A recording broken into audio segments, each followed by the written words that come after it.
Hello, I am Džon Everblast. The topic today, the thing we're talking about, is the incredible healing power of night and day together. This is part 6 of Eden, God's magnificent outdoor automatic healthcare system.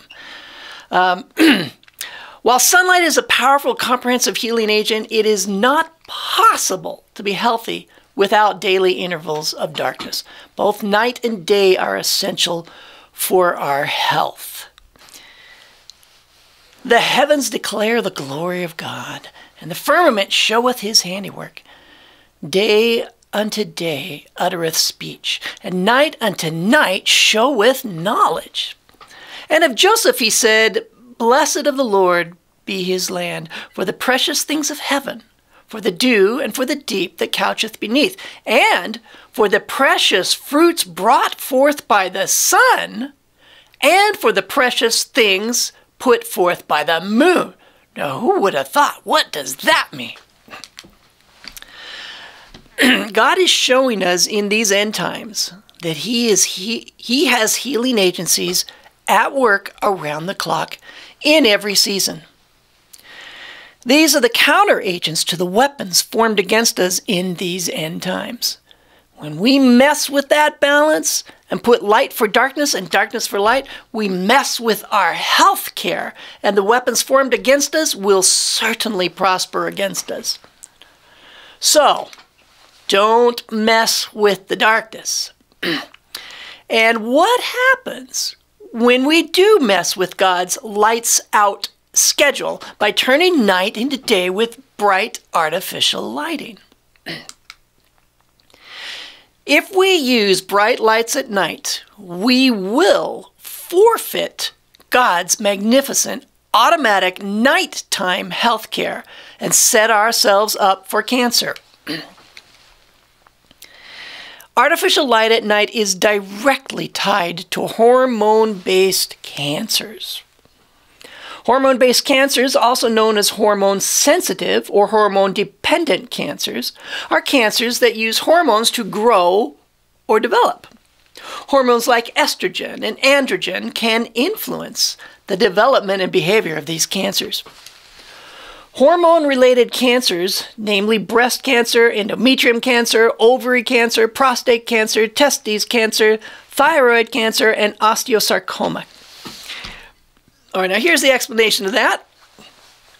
There has always been a period of daylight followed by a period of darkness.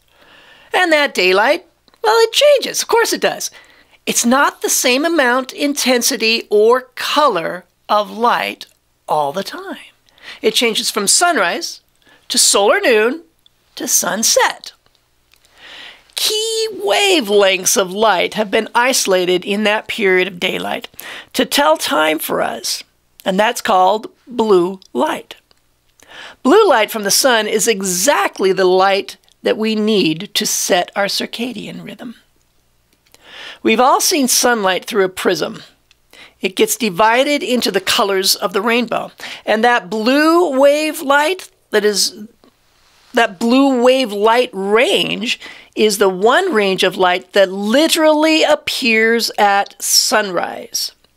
It starts triggering certain sensors in the brain. And that basically tells the brain that the day is started. And the start of daylight signals so many hormonal pathways. The hypothalamus, the pituitary, the adrenals, the thyroid, etc. It's like a cascade of hormones. God's had this whole thing figured out from the beginning. All these are optimized by morning light. It should be the first light we see.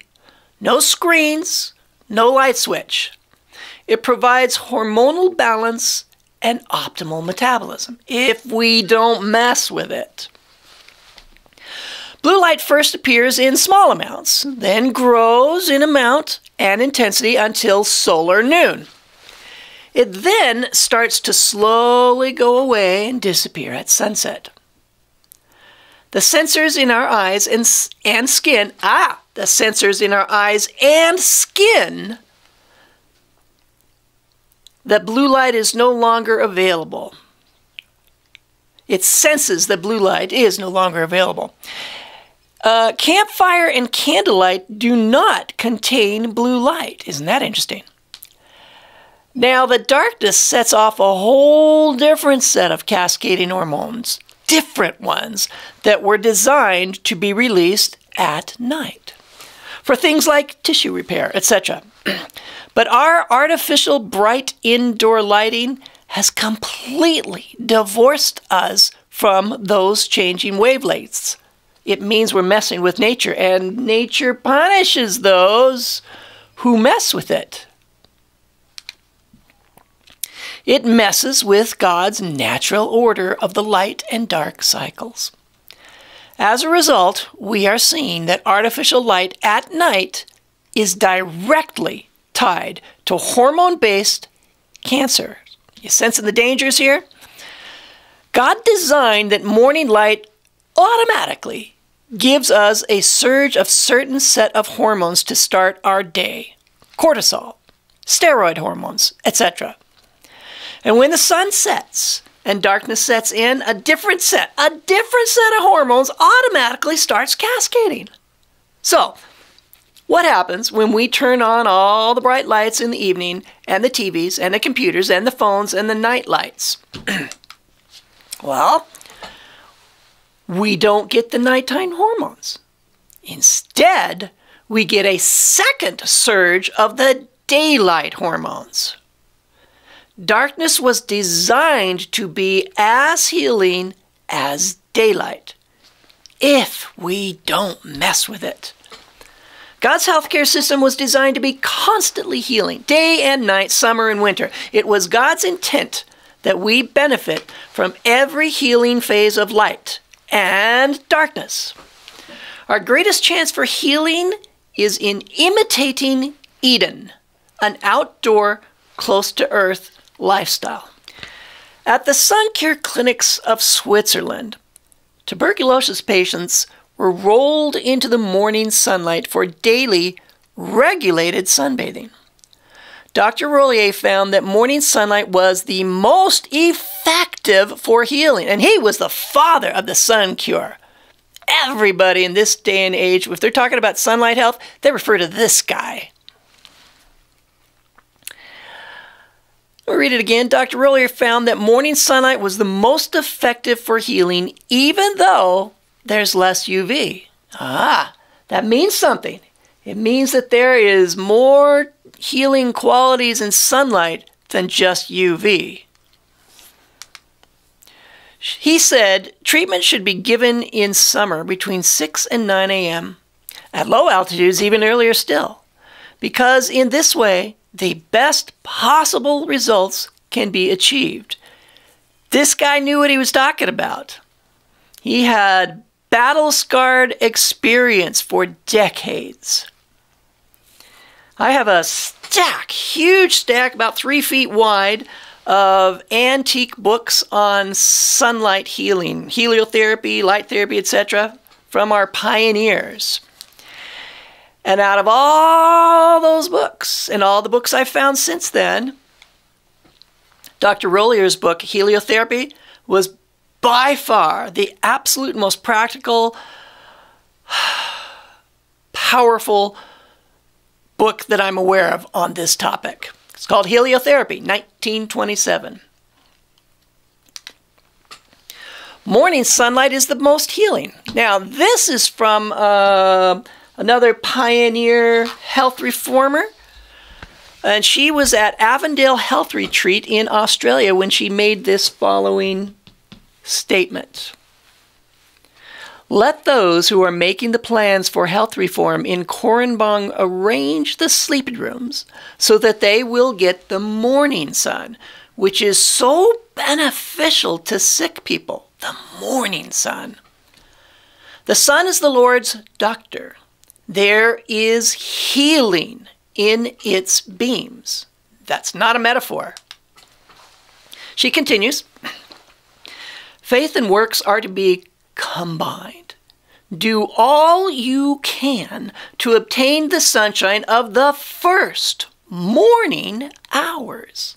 And then Ask the Lord to bless the means you have taken to secure cleanliness, pure air, and daily sunshine. You don't just get out in the sunlight.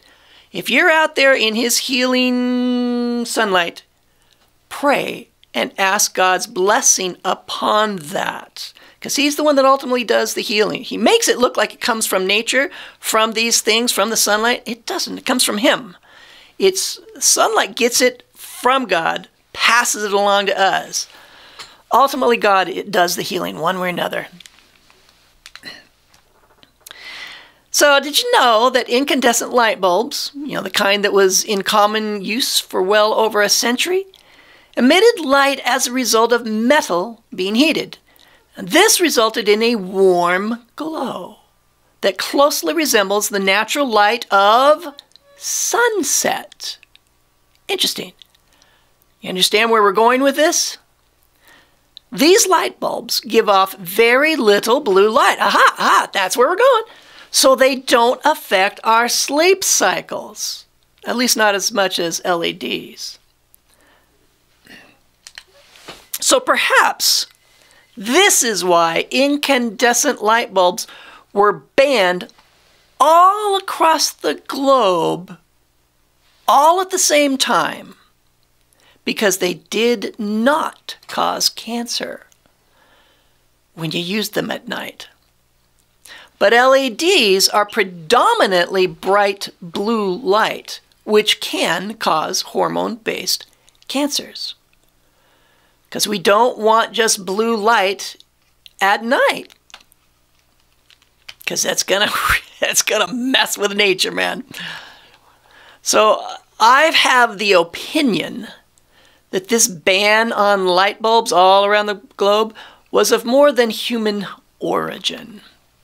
1 Peter 5:8 says, "Be sober, be vigilant, because your adversary, the devil, as a roaring lion, walketh about, seeking whom he may devour." Now, even our light and our darkness are being poisoned. Solutions? Dimmable, reproduction, Edison incandescent light bulbs. Now, and dimmer switches. I replaced all my LED bulbs in all my table and flower lamps with these bulbs. But what if you have to get up in the middle of the night to go get a drink or use the restroom? Well, you got a couple of 3 options there. I've lined not my bedroom, it's not my bedroom, but that red night light, I lined the pathways with those. There's 3 in the living room, a couple in the dining room, a couple in the kitchen, a couple, 1, 2, 3 in the bathroom, so that I don't have to turn on a bright light, which will also mess up my biorhythms. Or I choose to wear those red goggles when lights are on. Or I just use that little red flashlight. So now, let's just take a moment and summarize healthy lighting in our homes day and night. If we want healthy home lighting, we must imitate nature. So in the daytime, we're given moving sunlight. It starts out bright light most of the time.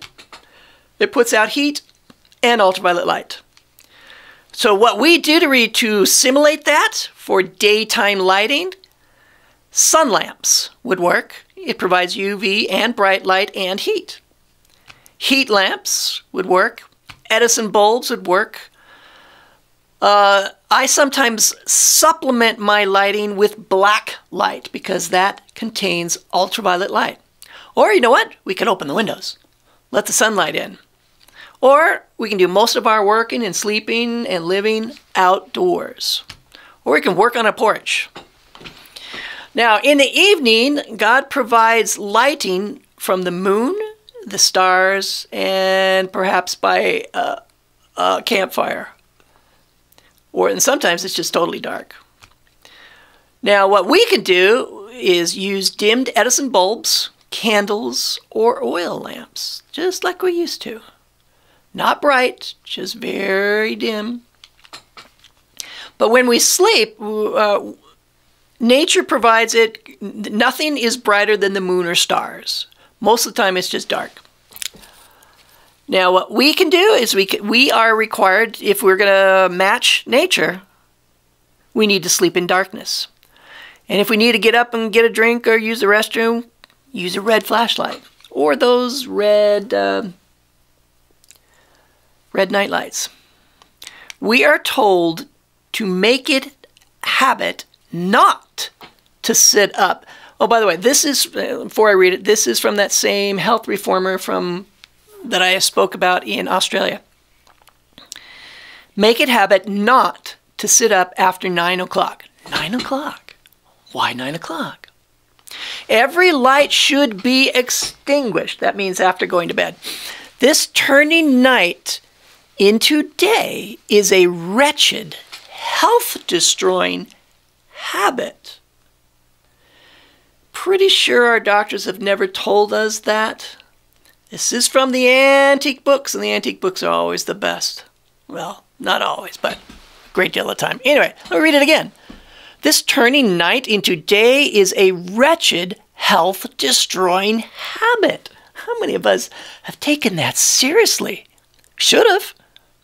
She continues, and this reading much by brain workers up to the sleeping hours is very injurious to health. It calls the blood to the brain, and then there is a restlessness and wakefulness, and the precious sleep, which should rest the body, does not come when desired. So application of that in this modern age, viewing screens at night is also a wretched, health-destroying habit. The same effect. She continues, it is needful to take care of the body and to study its needs and preserve it from unnecessary exposure. It is a sin to be ignorant of how to care for the wants of this habitation God has given us. Especially should brain workers begin to be soothed and not in any way excited as they draw nigh their hours for sleep. Let the blood be attracted from the brain by some kind of exercise, if need be. Let not the brain be taxed, even to read, and of course not to put forth literary effort. You shall, Marion and Fanny, have 1 or 2 hours in the day, as well best please you in the daytime, and you will not feel so starved for intellectual food that you will partake of it in the night hours. God designed that the night shall be given to sleep. Wow, that opens up some doors of questions, doesn't it? God designed that the night shall be given to sleep. Makes sense. Are we to sleep that whole 12 hours? Are we supposed to sleep longer in the wintertime than in summer? Because the night times are longer then. Interesting. Don't have an answer to that yet. She continues, I know from the testimonies given me from time to time for brain workers that sleep is worth far more before than after midnight. 2 hours good sleep before 12 o'clock is worth more than 4 hours after 12 o'clock. Really? How would a specific time of the night make a difference in our sleep quality? How does nature know it's 12 midnight? I've always wondered about this statement. It never made sense to me until I started studying grounding and other things related to light and the earth.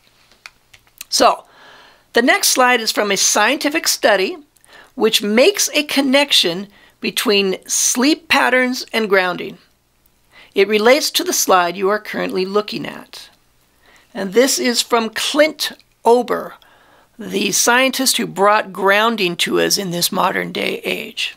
Grounding is just simply walking barefoot on the ground, that sort of thing.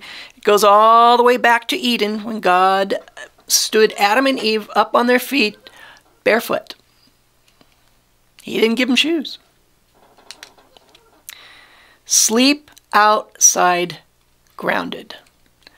When you're outside, lighting should be similar to what you're looking at there in this picture. Candles, oil lamp, or campfire. And look how sweet that light is, how gentle and relaxing and peaceful it is. God designed it that way, I believe. Now, this is Clint Ober. We have a circadian rhythm of cortisol secretion. High levels wake us up. Low levels put us to sleep. Interesting.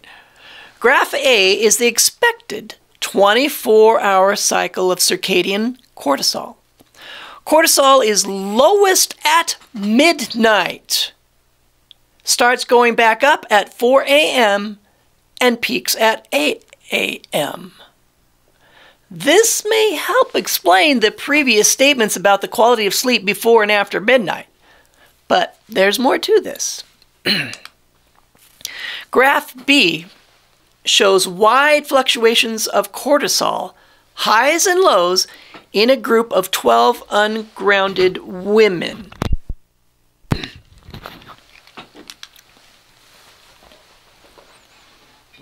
Graph C is the result of grounding those 12 women for 8 weeks while they slept.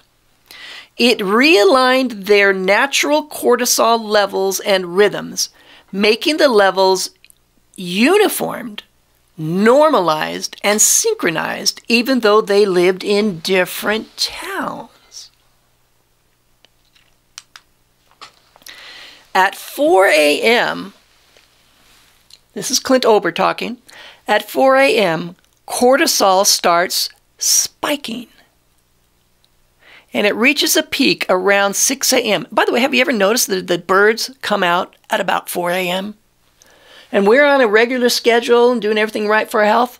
We tend to wake up at about 4 a.m., especially if you go to bed at 9. So let's read it. At 4 a.m., cortisol starts spiking, and it reaches a peak around 6 a.m. That allows you to get out of bed and not to have a heart attack. So what we learned was what in the environment is signaling the body to start producing cortisol. It's not daylight at 4 a.m. Well, not always. It's not sound. So the only thing it could have been was that the amplitude of Earth's electrical field starts to rise at 4 a.m., just before sunlight arises. He continues, but the thing that was most fascinating, when we did this study, we had some participants in the beginning that were airline stewardesses from New York. And this is out west. The experiment's being done either in Arizona or California. One of those, I forget. We measured their cortisol the first night. It was off 3 hours from everyone else in the study who were out here in the West. As soon as they were grounded, they synchronized with everybody else. That's jet lag cure there. You don't have to synchronize with the light. You synchronize with the earth in bare feet on moist grass, and you will be synchronized and you will not have jet lag. He continues. So then we learned that when you put your bare feet on the earth, your body resynchronizes with the circadian clocks, the cortisol rhythms, and all of the other hormone cascades that go on in the body. Wow, it's so much more than time differences or light differences. It's not just light and darkness that affects us, but also the corresponding changes in the amplitude of Earth's electrical field during those changing periods of light and darkness. Isn't God amazing? Now, the basic healing principle here, you stay connected to the earth. All of nature is working together in harmony to keep us healthy. We don't mess with the natural order of things. We're living in houses. That messes with the natural order of things. We use our electronic devices. Now, on a possible related note, frogs croaking. About 24 years ago, I was doing some decorating work for a week or so at Camp Blue Ridge in Virginia. It was the off season, and I slept in the nature building right by a big old window there. And right outside that window was a big old pond filled with frogs, and they were sharp and loud and noisy.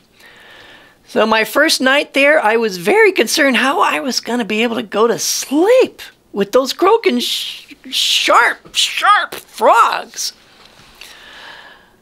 But the strangest thing happened. Every night I was there at 10 p.m. sharp, the frogs stopped croaking simultaneously, like a switch was turned off. What triggered that?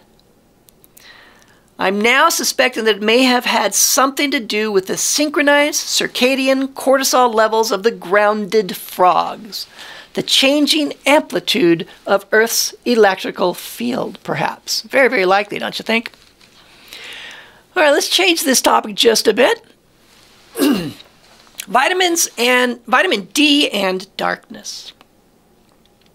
The first thing we need to address here is melatonin. Then we go into vitamin D.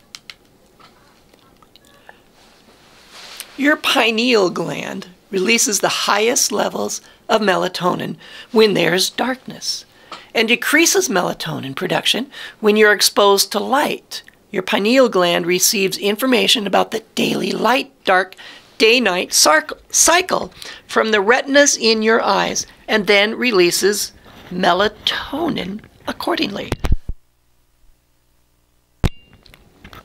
In other words, you have low levels of melatonin in your blood during the daylight hours and peak levels of melatonin during the nighttime. The longer the night, the longer your pineal gland secretes melatonin. Because of this, melatonin has often been referred to as a sleep hormone. God puts us to sleep at night. He planned it that way.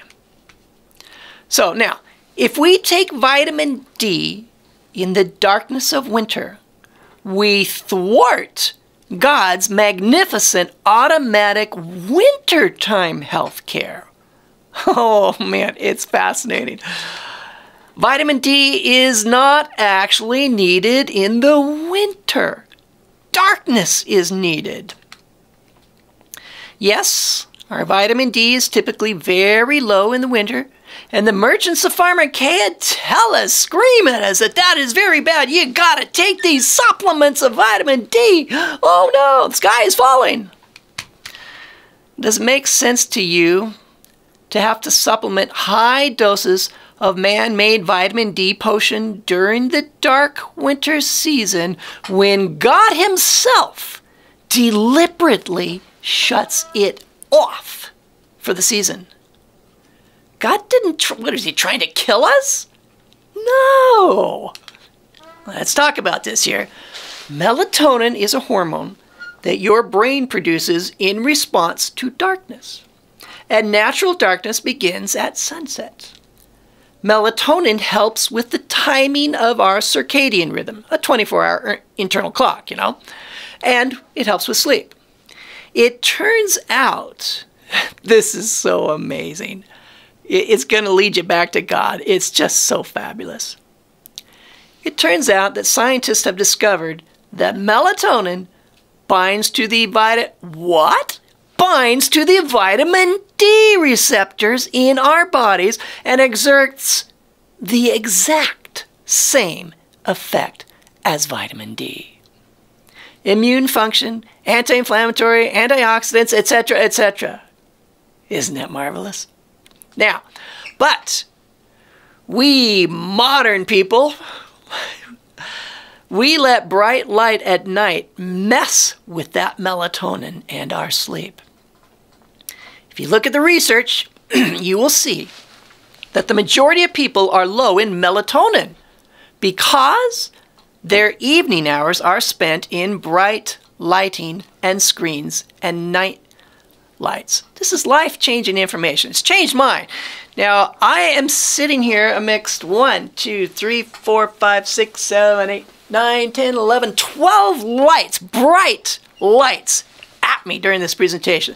So I made sure I did not start it in early morning, because that's dim, and I didn't do it in the evening. I started at about 10 o'clock this morning. That's some application here. Because if I do this at night, it's going to keep me up at night, and it has.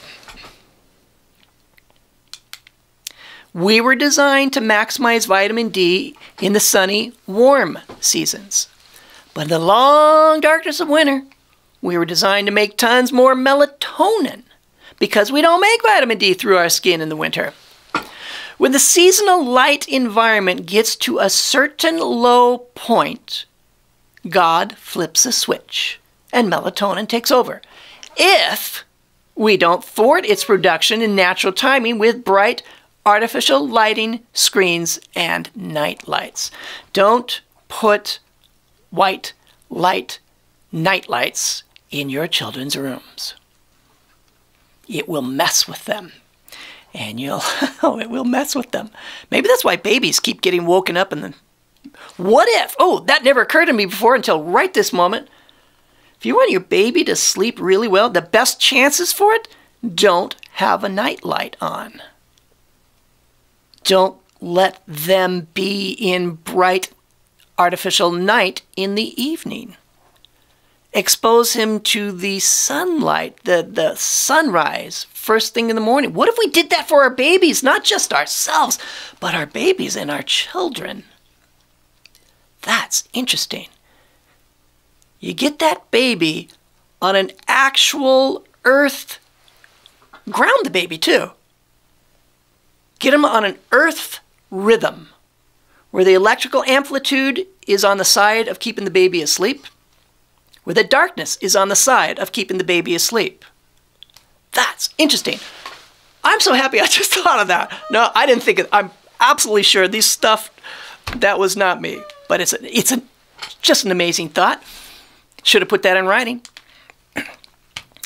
Staying healthy will involve a change in lifestyle and replacing our lighting with either original or reproduction, incandescent, antique, Thomas Edison light bulbs, and or wearing blue light blocker glasses in the evening, or just using a red flashlight. All right, the basic eating healing principle here: we borrow life from God and are subject to His care because of it. We trust His care, not man. We stop trusting in man's medical sophistries that contradict God's natural order of things. It ain't difficult here. It's not difficult. Trust God, not man. Jeremiah 17:5 says, "Thus saith the Lord, Cursed be the man that trusteth in man, and maketh flesh his arm, and whose heart departeth from the Lord." Stay away from the medical sophistries that contradict God's natural order of things. I believe that medical sophistries are as dangerous or more than man's pharmaceuticals. Moving away from that, the moon and women. This is a quote. Several studies have shown that menstrual cycles close to the lunar cycle of 29.5 days are more likely to be fertile than longer or shorter cycles. Some researchers think that the menstrual cycle may have once been an exact lunar rhythm. Oh, we suspect that's true.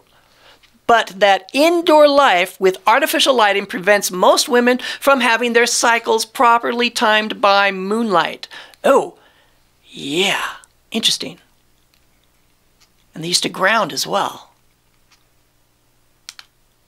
According to oral and written accounts from the 1930s, women's menstrual cycles are manifestly dependent on the moon in some tropical regions. A medical text written in 1821 states that many women in warmer climates menstruated in accordance with lunar phases. The author says that only women who live a rather unchanged, simple way of life, and those belonging to so-called primitive tribes will menstruate largely under the influence of the moon. So God had that timed out as well. Beginning the cycle around the time of the new moon. Interesting. That would mean, way back then, that all the men of all those tribes knew by the moon when their wives were menstruating. Interesting. That's a new thought, too. Others suggest that women have simultaneous solar day and lunar day clocks. Yeah, everything working together in harmony. One way or the other, messing with the natural order of things messes with women, which we will hear more about in a bit. So when we live, work, and sleep outdoors, we harmonize with nature, and nature harmonizes with us. Natural law. Animals in the wild do not have the diseases that we have, but indoor pets do have the same diseases as we do. They also eat processed, cooked foods like we do. They also are not grounded like we're not grounded. They are also exposed to the bright lights indoors as we are. You want your pet to be healthy? Put them outside most of the day.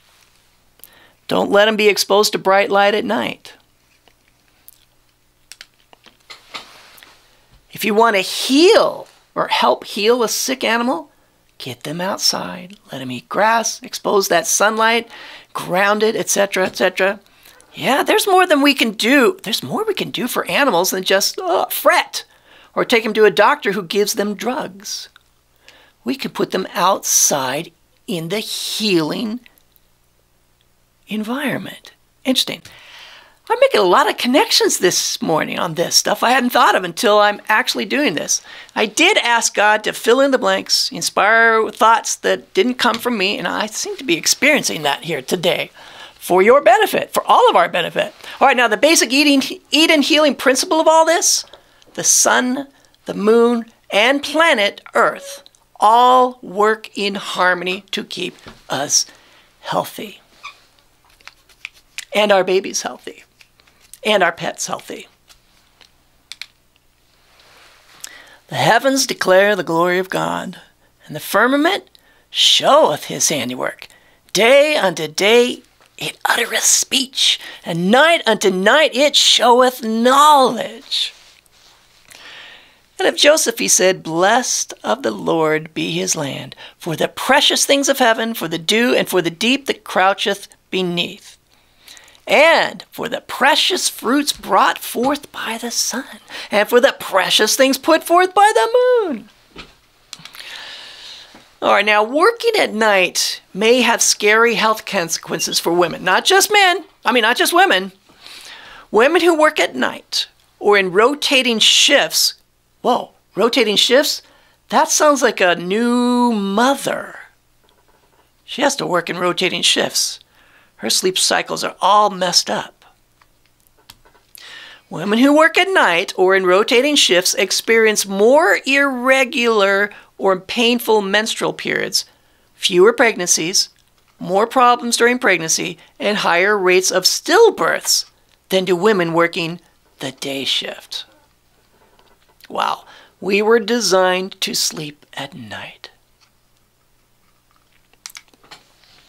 Shift work can kill you 15 years sooner, warns Whoop's chief scientist, while dramatically raising your risk for depression and suicide. Whoa! People who work constantly changing shifts often hold some of the most challenging and yet vital roles in society. Doctors, nurses, firefighters, respiratory therapists. I was that. I had to work rotating shifts and night shifts, and it was horrible. Shop workers and the police, to name a few. Oh, police. Wait a minute. When I was on the night shift and rotating shifts, I told my wife before I even started back into that respiratory therapy career that if I get on the night shift, I'm going to be grumpy all the time, because I learned that from experience, because I never get quality sleep. I was grumpy, snappy, edgy when I was awake. I was never fully awake. So apply this to the police. Police have guns. They have authority to use force, and lethal force. You do not want grumpy police. The police, this is just theory. What if the police on the night shift, those that have to work rotating shifts, what if they're more grumpy than the rest of the police, the day shifters, like detectives or something? My point is, police officers have to work night shifts as well, and they can be very grumpy, which makes them a bit more dangerous, wouldn't you think? They've got weapons on them. And yet millions of these night shift workers are at risk of dying significantly earlier than the rest of the labor force, and tend to be acutely susceptible to mental health issues as well. Hey, that mental health starts at grumpiness and irritability and impatience. Police officers, they do an invaluable work. I'm not talking against police officers. They have my greatest respect. And working the night shift, it makes it so much harder for them. All right, basic eat and healing principle here. Work when it's light, sleep when it's dark. To do otherwise messes with our health and lifespan. Don't mess with the light. Now, we are changing topics. Don't mess with the light. We have just seen the harmful effects of artificially turning night into day by the use of bright artificial lighting. Now let's look at what can happen when we turn day into night by the use of tinted glasses and other things. Some of this is from my previous presentation, the sun cure, or cancer versus the healing sun. You'll recognize some of them. Now, Dr. John Harvey Kellogg of the world-famous Battle Creek Sanitarium told the story of an African tribe who lived unclothed in the sunlight all day, every day, their entire lives, just like Adam and Eve until they sinned. The Sanitarium News Bulletin, November 1, 1929, is that story. Some of the unclothed tribes of Central Africa, who live on a diet similar to that of the gorilla, and with their naked bodies bathed in the glowing rays of tropical sun, are free from parasitic diseases and are possessed of a resistance to disease so high that cancer, one of the scourges of all civilized lands, is unknown. We make an application right here. Came to my head. There is, at this moment, I've been reading in the papers, there is a stomach flu going around. It's either a virus or a bacteria. If we want the best chances of not getting that, we boost our immune system, we get outside, we follow the rhythms of the sun and the dark. We get as much sunlight as we can because healing is in its beams, like these guys here. They were in the sun all day. Okay, now, one of the scourges of all civilized lands is unknown. Let's continue with this. And such a thing as appendicitis was never even heard of. Their dark skins have a luster and silken feel that no cosmetic could improve. And the tide of life runs so high in these lithe bodies that there is no end to their endurances. The men run with government dispatches 60 miles a day, day after day, for hundreds of miles. Just so you know, I have my sun cure presentation and the open air cure presentation talk about groups of people or individuals who have lived outdoors, work, sleep, and live outdoors in the sunlight, and some of them with little to no clothes on, that their endurances are magnificent, unheard of endurances. This is our goal for ultimate health. We get ourselves outside, again, grounded, following the rhythms of the earth and the light and the dark. And we do it on a regular basis, exercise and work, we will develop that kind of endurance.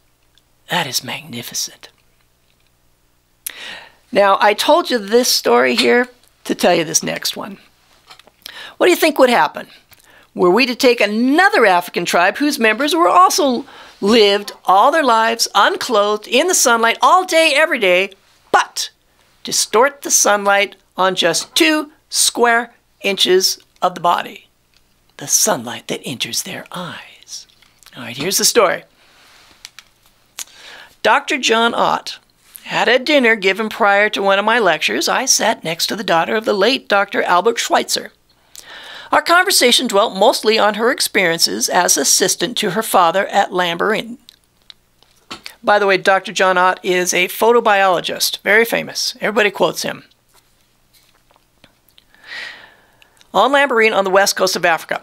I asked her about the rate of cancer of the people in that area. She replied that when her father had first started the hospital, they found no cancer at all. But that now, it was a problem. And by the way, he doesn't say it, but I saw a documentary on it. Those natives did not adopt a Western diet. They did not eat with the white men, or they stuck with their own diet. So that wasn't it. Now, where do I start here? They found no cancer at all. I'm trying to go back right to it. All right, here it is. I asked her about the rate of cancer of the people in that area, and she replied that when her father had first started the hospital, they found no cancer at all. But that now, it was a problem. I asked if the people living there had started installing glass windows and electric light in their otherwise simple surroundings. Remember, he was a photobiologist, a light biologist, surroundings, and she said they had not. Well, then I half-jokingly asked her if any of the natives wore sunglasses.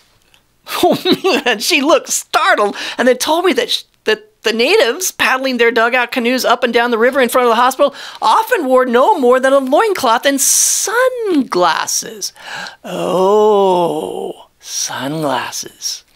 And indeed, some wore only the sunglasses. These were the ones that were getting cancer. She further explained that sunglasses represented a status symbol of civilization and education and had a higher bartering value than beads and other such trinkets.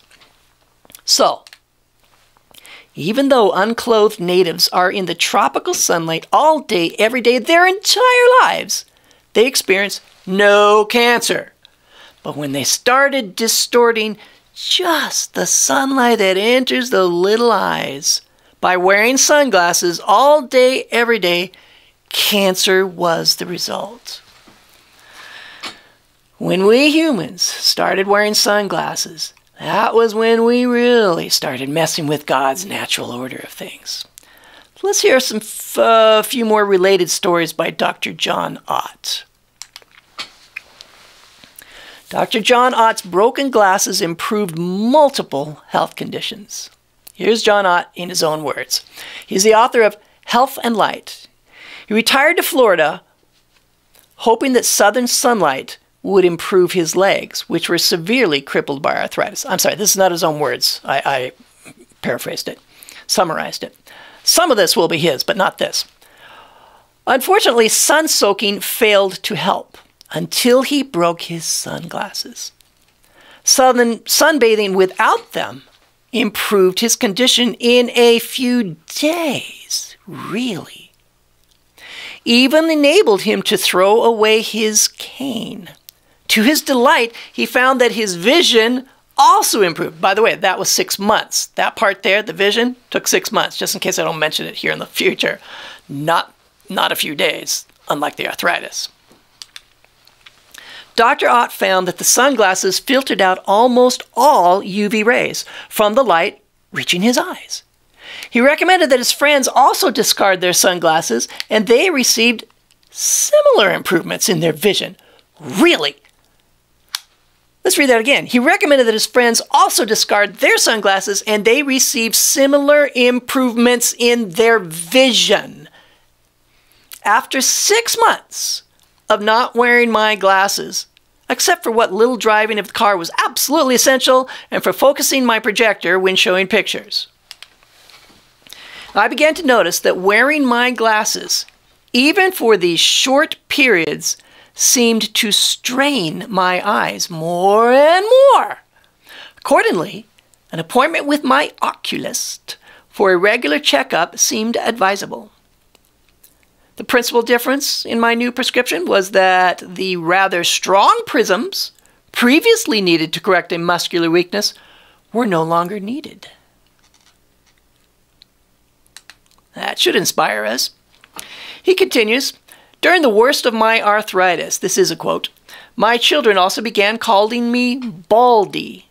They had good reason for doing so, as the hair on the top of my head was rapidly becoming rather scarce.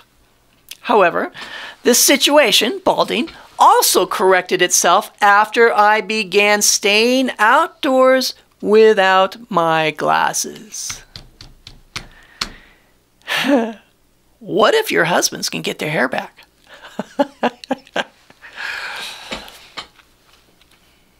It was shown, by the way, in another book I read, this is not on the script, that if they have completely lost their hair and it's been a long time, that it's not able to be reversed. So start them young. For several years, I had been bothered more and more with common head colds and sore throat. This troublesome condition also disappeared as I continued to practice my theories of being outdoors in the natural sunlight. He continues, this is a quote, several friends who had arthritis tried the same experiment and had similar beneficial results. Other friends with a variety of ailments, including bursitis, ulcers, acne, think teenagers, ulcers, let's review on that. Ulcers were prevented or reversed by living outdoors in the sunlight.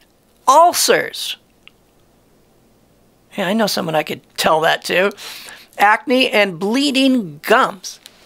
Now that's something. Bleeding gums, they insisted they were helped. Another friend no longer was bothered by hay fever. They all stopped living behind glass and stepped outside. Simple. Skin cancer cleared by light. John again, quote, one of my friends had been troubled with skin cancer and on several occasions had undergone minor surgery. He was again having considerable difficulty and his physician had recommended further surgery. However, on his own initiative, he decided to try the same UV ocular therapy that he was giving his wife for her eye condition. Immediately, his skin cancers began to disappear. I'm sorry, that must be read again. Immediately, his skin cancers began to disappear. And within a matter of 4 or 5 months, his skin appeared perfectly normal without surgery or other treatment. Now, here is that ocular therapy Dr. Ott was talking about. It's so simple. Spend as much time as possible outdoors, full exposure as much as possible. Avoid wearing any eyewear and looking through glass. Avoid artificial light sources, including TV. Now it applies to computer screens and monitors and telephones, mobile phones. Very simple. God's healing agencies are not grievous. His health statutes are not grievous. Stepping outside is not grievous. It's pleasant and it's healing. Lung cancer and sunglasses. Lung cancer too? A personal friend of mine told me of an acquaintance of his, a man in his early 70s, who had just been diagnosed as having terminal lung cancer. He was going to die. This man lived in the Southwest and wore sunglasses most of the time. My friend sent him a copy of My Ivory Cellar and a set of the instruction sheets that had been given to the 15 patients in New York City for living outdoors as much as possible and avoiding artificial light sources. The elderly cancer patient agreed to follow the instructions. The tumor completely disappeared. And he lived for approximately 8 years. Remember, he was 73. 8 years before dying of a heart complication. Yes, tumors and cancer can be reversed by stepping into the sunlight and or not using glasses. Interesting. Sunglasses are messing with the natural order of things. Yes, I say that term purposely over and over and over, so you will not forget it. Messing with the natural order of things messes with our health care. Got cancer? Check your glasses. Now, if you feel that you need to wear sunglasses, then use neutral medium gray rather than colored glasses. Advice is coming from Dr. John Ott. This option tones down the intensity of the bright sunlight without filtering out the colors that make up bright white light. Pink, blue, and red sunglasses are not recommended. This is from Light, Medicine of the Future, page 153, and it is based on Dr. John Ott's recommendations. If we mess with the color spectrum of white light, we distort light in ways that will hurt our health. I have no particular company to endorse on this one. Ultraviolet transmitting eyeglasses. Regular eyeglasses block about 86% of UV rays entering the eyes, leaving only 14% of UV to enter the eyes. This company claims that these glasses transmit 55 to 60% of beneficial UV light to enter your eyes. Go to my website for simplified details and things you need to know about this company and these glasses, because their website is so complicated. What? It's madness. So I spelled it out simply on my website, thesuncure.com. Hit the tab Resources, and it'll get to those glasses. They offer prescription glasses and they offer reading glasses. I make no money from them. I get nothing from them. I do not sell anything on my websites. So I retain my credibility. It's still far better to go without any kind of eyewear when outside. But for reading glasses, well, you got to do it indoors, sure. Pink. Pink? What about pink, John? All right, let's talk about it. Fertility and tinted glasses. Fertility. This is Dr. Ott again. Ott believes and has a number of cases to indicate that the cause of the inability of women to become pregnant is often due to wearing of tinted glasses. Pink tinted glasses. There are 169 fertility... This is him talking again. There are 169 fertility clinics in the United States that charge as much as $10,000 for therapy, and that was a long time ago, and usually fail to help the patient conceive. Dr. Ott relates his experience with 6 women who were able to conceive after he advised them to throw away their tinted glasses. Estrogen, one of the female hormones essential for conception, has a sharp peak in absorption of ultraviolet light at 290 nanometers.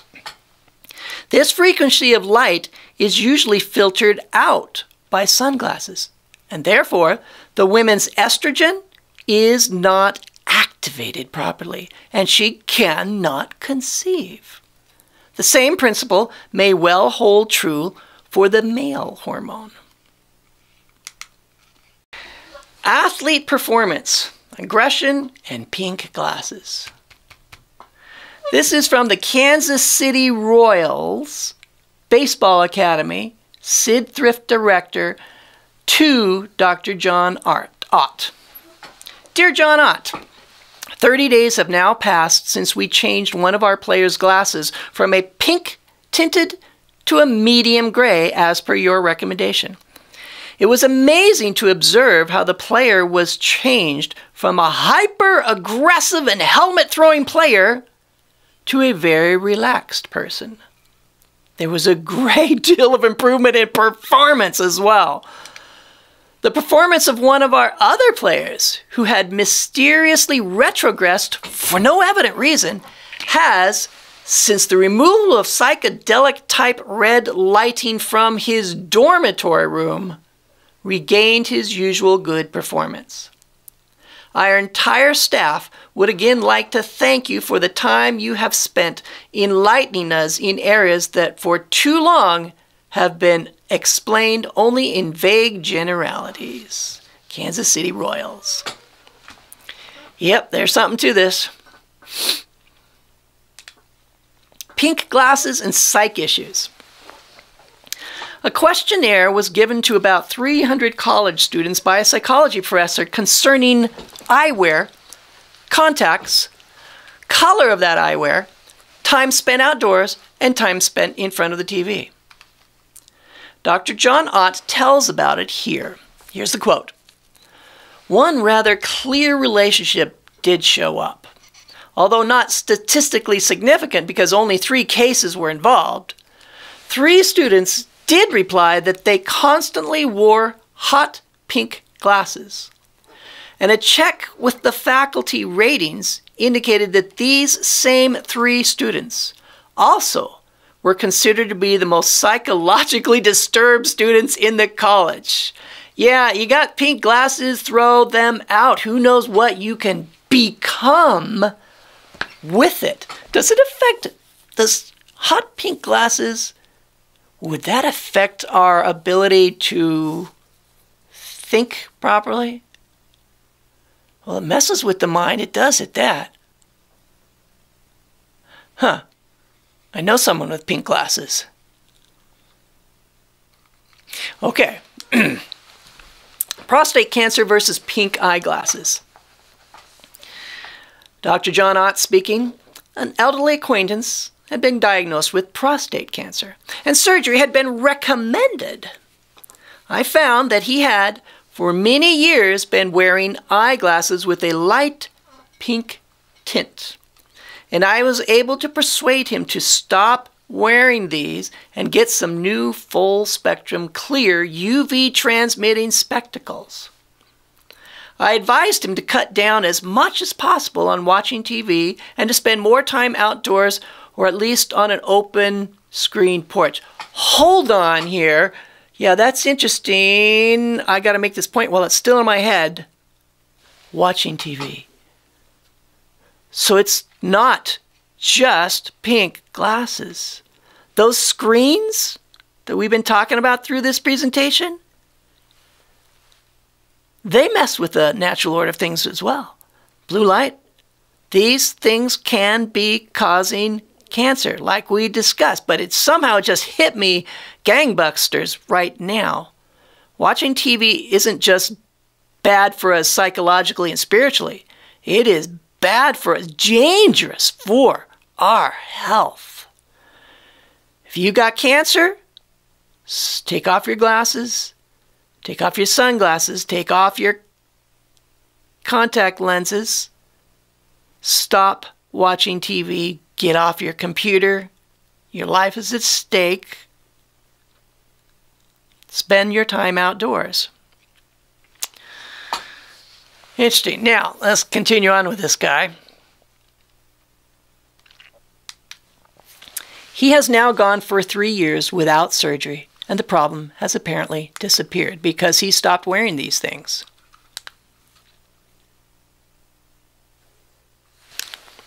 The pink room reaction on prisoners, inmates.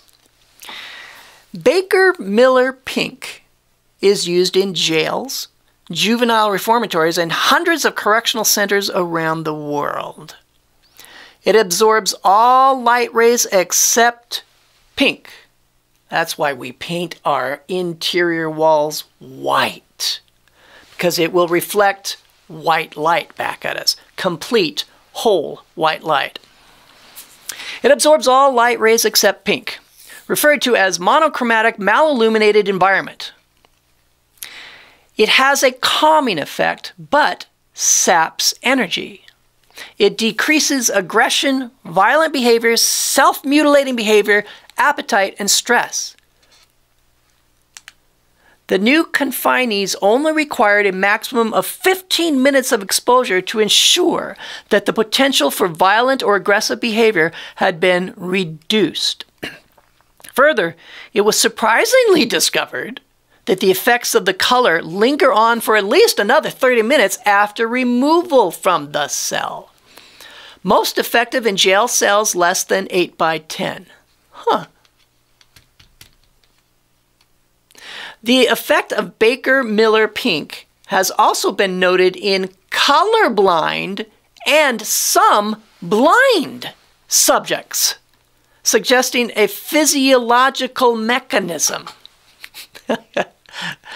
All right, continue. However, reactions are short-term.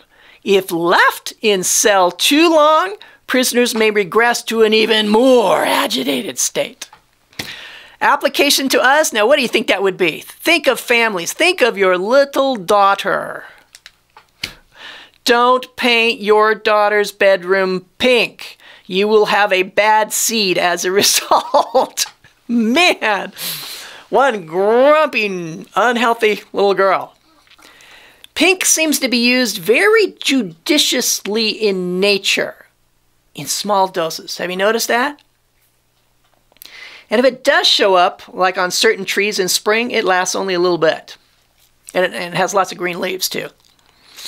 And this room that you're looking at is not natural. If we spend most of our time indoors, which is common for most of us, we will need all the help we can get to make those indoor spaces light healthy. White walls are a good beginning, or at least a multicolored experience. A pink room has the same kind of effect as wearing pink glasses or using pink lights. All right, moving on. White.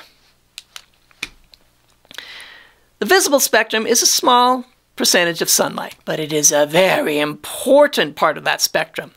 It is made up of many colors, and each color wavelength has its own function and healing properties. When sunlight passes through a prism, the visible white light, let's just say sunlight, becomes separated into its individual colors that make up white light. If sunlight is reflected off of, say, a green wall, that green paint absorbs all the other colors of visible light but green, so that only green light waves are reflected. Thus, we see green. Therefore, that reflected light that reaches our eyes is stripped of all the healing properties contained in all those other absorbed colors of light. It's processed junk light. So, our window glass in our homes first strips out some of the visible light, then most of the ultraviolet light, then our colored walls reflect back to our eyes light that has most of the remaining visible spectrum stripped out. That's the environment where we spend most of our time. So, is there any supporting evidence that this is actually bad for living organisms? Because that was theory, right? Well, where's the proof? Proof? Yes, there is proof. Long ago, Dr. John Harvey Kellogg conducted a couple of health experiments where he grew plants which received only that sunlight which was reflected off of different colored walls. He also grew plants that received only that sunlight that was filtered through different colored cloth or clothing. Here's a similar modern result. I don't have any pictures of it from history. The results of both were similar to this experiment right here. White walls reflected the full spectrum of visible light where we live and work. Thus, the plants receiving the sunlight reflected off of white walls were the healthiest.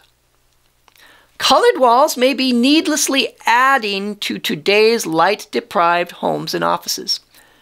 These plants need all the help they can get to be light healthy, as do we. Black walls made the sickliest plants. Let me stop right there. 2 blocks from here, about 3 blocks from here, is a dentist office. That office has 2 plate glass windows, 2 paned windows. So that takes out all the UV, most of the light, and both those panes were tinted dark. So you'd go inside, and of course you'd say, well, this place is dark. It's unhealthy because there's all that light has been filtered and processed, and there's hardly anything left. But that wasn't enough. They painted their walls black. That has to be the most unhealthy dentist office I have ever been to, ever, or building that I have ever been to. Oh, man. But you just can't walk up to someone and say that. You got to give them a chain of evidence. Anyway. So, where was I here? These plants need all the help they can get to be light healthy, as do we. Black walls made the sickliest plants. This is why we do not mess with the color spectrum of white light with colored glasses or dark clothing. It's not just your eyes that need this. Our skin has receptors as well to light. We were originally designed to be naked. We were only wearing light at the time. This is why Dr. Kellogg recommended white walls and white clothing for invalids, children, and adults, especially children. This is what he says, and this is an abbreviated version. He says, ordinary cloth is more or less pervious to ultraviolet rays. In other words, it'll go through it. This fact explains the presence of freckles on covered parts. The writer's experiments demonstrated, however, that the amount of light which reaches the skin through the ordinary clothing is quite inadequate. Our experiments show clearly that the color of clothing is a matter of importance, and that the amount of light which comes in contact with the skin may be modified by the color of the fabrics worn, as well as by their texture. When white clothing is worn in the sunlight, the body is bathed in light, notwithstanding the fact that it is covered. When dark clothing is worn, all light is excluded from all portions of the skin. In other words, when we wear dark clothing, we live in the dark both day and night. Whereas when white is worn during the hours of daylight, we walk in the light. All right, think of your babies. Growing children, invalids, and persons compelled to live indoors would be especially benefited by the wearing of white clothing.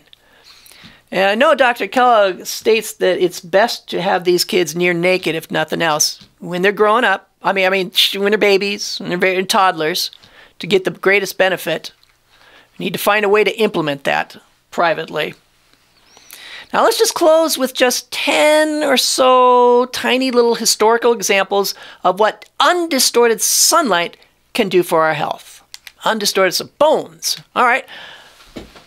Herodotus, 431 BC, Greek historian, born in the Persian Empire in the 5th century BC, a contemporary of Socrates. This is what he has to say from Heliotherapy, 1927, page 1 and 2. He said, amongst the skeletons that were lying in separate heaps, I found the skulls of the Persians so tender that even with a small stone I could break holes in them. Whereas the skulls of the Egyptians were so hard that it was almost impossible to smash them with a large stone.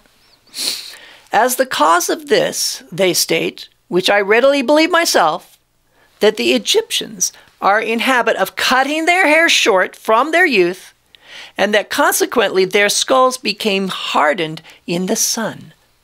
On the other hand, the Persians have tender skulls because they keep the sun off their heads from childhood, inasmuch as they wear their tiara hats. Yep. Makes a difference in our health what we cover ourselves with. Teeth. A couple of these. More sunlight equals fewer cavities. Study of 94,337 white boys 12 to 14 years of age showed the incidence of the incidence of cavities was directly related to the amount of sunlight available in the area in which the boys lived. The more sunlight, the fewer cavities.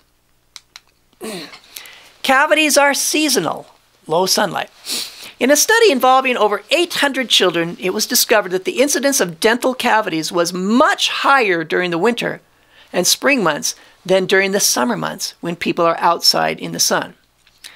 So here's a reasonable question. If children in the winter, in the evening, lived in a very low incandescent light or candlelight with no TV or computers or phones, would they have fewer cavities even in the winter? Because we just learned that melatonin grabs on to the vitamin D receptors in the darkness of the long winters, replacing vitamin D and exactly what vitamin D does. Wouldn't that be interesting to run an experiment on that? All right, benefits of full body sunbathing. I'm going to make a disclaimer here. Just to be clear, I do not advocate public nudity. Public nudity. Never have, never will. That being said, this category that you're about to see contains 3 micro stories of the benefits of full body exposure to sunlight. Now, I'm just warning you here that these 3 stories can be somewhat awkward and uncomfortable. That's why I've never put them in any of my health presentations. But I realize that mainstream medicine will not tell you this stuff, so somebody needs to step up to the plate and tell this particular healing quality of sunlight. Today, that's reluctantly me, and I'm the one that's going to be most embarrassed by it. I don't want to talk about it. I'd rather not, but it's going to benefit you. So don't complain about it. It's not bad pictures. It's just the content is just kind of embarrassing. Okay. I kept putting these images in and then taking them out. Put them in, taking them out. I did that several times. Today, they are in. Just a few minutes ago, I put them in. Go figure. It's too important to leave out. So here we go. There's 3 of these. Body parts react differently to sunlight. Men's testicles produce 80% more testosterone than chest or back when exposed to sunlight. All right, you absorbing what that means? When the male chest or back is exposed to sunlight, the male hormones may increase by 120%.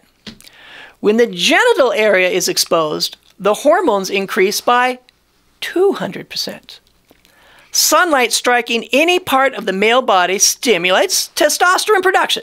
But when equal areas of back and genital skin, such as 4 square inches of each, are exposed to sunlight, there is almost no rise of male hormone from the back as compared to a good rise of hormone with the same exposure of the genital area.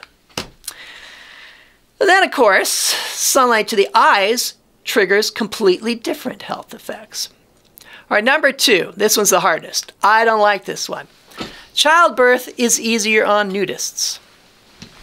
I have had the privilege, this is a doctor talking, I have had the privilege of acting as obstetrician for professional nudists. And from the physical standpoint, I could not argue with those sun-tanned all-over mothers. Their skin is more flexible, less brittle. The skin around the vagina in non-nudists' mothers is usually brittle and chapped. Animals have an advantage here. Not only is their vaginal area uncovered, they are constantly exposed to the toughening and evaporating effect of sunlight. So they have vaginal skin that is flexible instead of brittle. Told you this is awkward. All right, last one of those. 90% of the cases of high blood pressure in westernized populations have no apparent cause. At the same time, it is a known fact that many primitive people who live out of doors have almost no hypertension. it is apparent that an environmental factor must be investigated, and sunlight may be that factor. The naked truth about high blood pressure recently became more apparent when the Maryland Heart Association uncovered a group that suffers from hypertension only half as much as the national average, the nudists. Thankfully, we are done with that category. Eyesight. Eyesight improved in 3 days. I have found that my eyesight got better. This is from a friend of mine. I have found that my eyesight got better in reading small print after sunbathing with my face towards the sun for 15 minutes for 3 consecutive days. I sunbathed from 10 to 11, and 15 minutes of that was spent with my face towards the sun. That was from Benji Hornalis. He said I could use this. He is the general manager and director of Shalem Health Retreat in Western Australia. Cholesterol levels. Sunlight lowers cholesterol. Patients with hypertension and related circulatory problems were exposed to UV light. 2 hours after the first exposure, 97% of the patients had almost a 13% decrease in serum cholesterol levels. Within this group, 86 maintained this level for 24 hours later. Heart issues. Exercise converts abnormal EKGs to normal ones. And a study of the results of combined sunlight and exercise showed that a group that was getting the sunlight treatments with exercise had improved almost twice as much as shown by their EKGs as had those who only exercised and had no sunlight. This is very telling stuff. The sun is an incomparable weapon which nature has placed in the hands of every one of us, with which we can all defend ourselves successfully against the manifold ailments threatening us at all ages. That was from Dr. Gusta Rollier of the Sun Cure Clinics of Switzerland. And I would add, darkness is an incomparable weapon which nature has placed in the hands of every one of us, with which we can all defend ourselves successfully against the manifold ailments threatening us at all times. Understand? Patients at the Sun Cure Clinics got all the sunlight they could get, and it changed their lives. In conclusion here, and of Joseph he said, "Blessed of the Lord be his land, for the precious things of heaven, for the dew and for the deep that coucheth beneath, and for the precious fruits brought forth by the sun, and for the precious things put forth by the moon." We haven't even begun to plumb the depths of God's magnificent outdoor automatic healthcare system. But if we're open to hearing about it, if the pupil is ready, the teacher is always provided. The more study is done on this topic, the more we understand that everything in nature is interconnected. Our healthcare is found outdoors in nature, night and day. And that is all of this particular presentation. I hope you enjoyed that. I have plenty more at pillarsofeden.org and on my YouTube channel. Thank you for watching, folks. And that's it.